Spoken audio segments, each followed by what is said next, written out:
Mmeandikwa kwa majina ya watu wanaojihusisha na mapenzi shuleni? Hapana, si tupo huko. Watu wameandika, nyinyi mnatoka na wasichana darasani. Si tupo huko.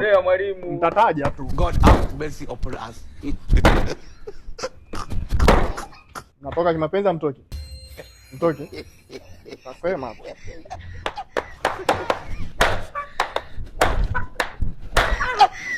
Toka mtoki. Oh my God. Mwalimu nasema mwalimu nasema kila kitu mwalimu nasema. Mimi natoka na Ana, yule anatoka na Fatuma, yule anatoka na Aisha mwalimu. Na juzi huyu alikuwa kule madarasa mabovu kule chini. Shika hapo, taarifa bado hazijatosha. Mpaka mpigwe. Mwalimu yule amemla yule.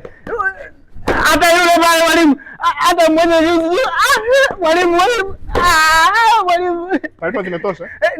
Ndio mwalimu. Wale pale wametoa mimba. Huyu